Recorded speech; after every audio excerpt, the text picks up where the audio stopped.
आप सभी माता बहन भाइयों को जय श्री राधे जय श्री राम। आज हम कार्तिक महात्म्य का पहला अध्याय सुनेंगे। इससे पहले आप सभी मेरे साथ में बोलिए हरे कृष्ण कृष्ण कृष्ण हरे हरे, हरे राम राम राम हरे हरे।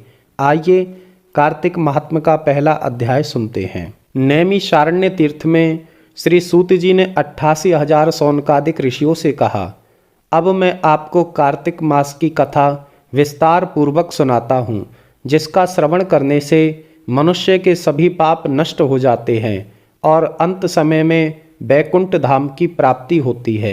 श्री सूत जी ने कहा, श्री कृष्ण जी से अनुमति लेकर देवर्षि नारद के चले जाने के पश्चात सत्यभामा प्रसन्न होकर भगवान कृष्ण से बोली, हे प्रभु, मैं धन्य हुई, मेरा जन्म सफल हुआ। मुझ जैसी त्रिलोक्य सुंदरी के जन्मदाता भी धन्य है, जो आपकी 16,000 स्त्रियों के बीच में आपकी परम प्यारी पत्नी बनी। मैंने आपके साथ नारद जी को वह कल्प वृक्ष आदि पुरुष विधि पूर्वक दान में दिया, परंतु वही कल्प वृक्ष मेरे घर लहराया करता है। यह बात मृत्युलोक में किसी स्त्री को ज्ञात नहीं है। हे त्रिलोकीनाथ, मैं आपसे कुछ पूछने की इच्छुक हूँ। आप मुझे कृपया कार्तिक महात्म्य की कथा विस्तार पूर्वक सुनाइए, जिससे सुनकर मेरा हित हो और जिसके करने से आप कभी मुझसे विमुख ना हो। सूत जी आगे बोले, सत्यभामा के ऐसे वचन सुनकर श्री कृष्ण ने हंसते हुए सत्यभामा का हाथ पकड़ा और अपने सेवकों को वहीं रुकने के लिए कहकर विलास युक्त अपनी पत्नी को कल्प वृक्ष के नीचे ले गए। फिर हंसकर बोले, हे प्रिय, 16,000 रानियों में से तुम मुझे प्राणों के समान प्यारी हो। तुम्हारे लिए मैंने इंद्र एवं देवताओं से विरोध किया था। हे कांते, जो बात तुमने मुझसे पूछी है उसे सुनो। एक दिन मैंने तुम्हारी इच्छा के लिए गरुड़ पर सवार होकर इंद्रलोक जाकर कल्प वृक्ष मांगा।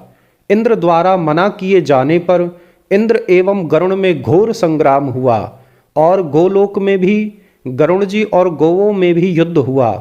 गरुड़ की चोंच की चोट से उनके कान एवं पूंछ कटकर गिरने लगे, जिससे 3 वस्तुएं उत्पन्न हुई। कान से तंबाकू, पूंछ से गोभी और रक्त से मेहंदी बनी। इन तीनों का प्रयोग करने वाले को मोक्ष नहीं मिलता। तब गौवों ने भी क्रोधित होकर गरुड़ पर वार किया, जिससे उनके 3 पंख टूटकर गिर गए।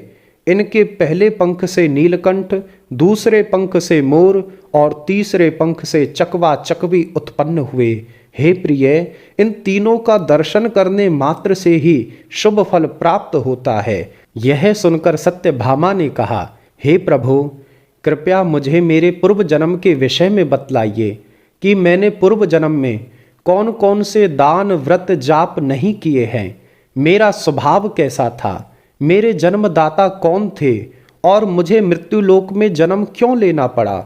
मैंने ऐसा कौन सा पुण्य कर्म किया था जिससे मैं आपकी अर्धांगिनी हुई। श्री कृष्ण ने कहा, हे प्रिय, अब मैं तुम्हारे पूर्व जन्म के किए गए पुण्य कर्मों को विस्तार पूर्वक कहता हूँ, उसे सुनो।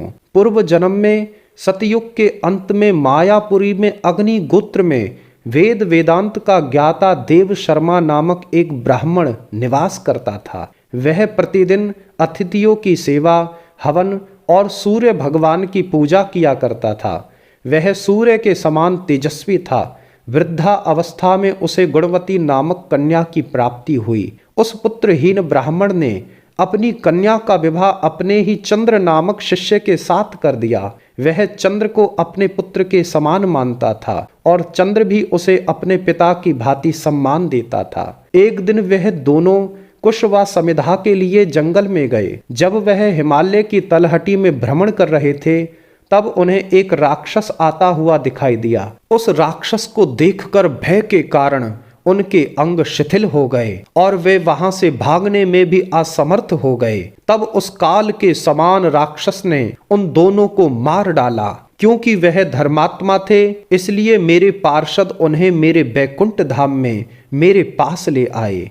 उन दोनों द्वारा आजीवन सूर्य भगवान की पूजा किए जाने के कारण मैं दोनों पर अति प्रसन्न हुआ। हे देवी, गणेश जी, शिव जी, सूर्य व देवी, इन सब की पूजा करने वाले मनुष्य को स्वर्ग की प्राप्ति होती है। मैं एक होता हुआ भी काल और कर्मों के भेद से 5 प्रकार का होता हूँ।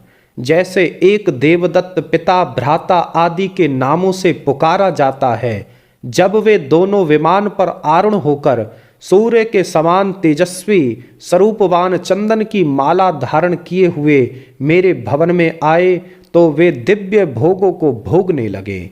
इतना कहकर के आज का पहला अध्याय समाप्त होता है। आप सभी मेरे साथ में बोलिए हरे कृष्ण कृष्ण कृष्ण हरे हरे, हरे राम राम राम हरे हरे। पुनः आप सभी माता बहन भाइयों को जय श्री राधे, जय श्री राम।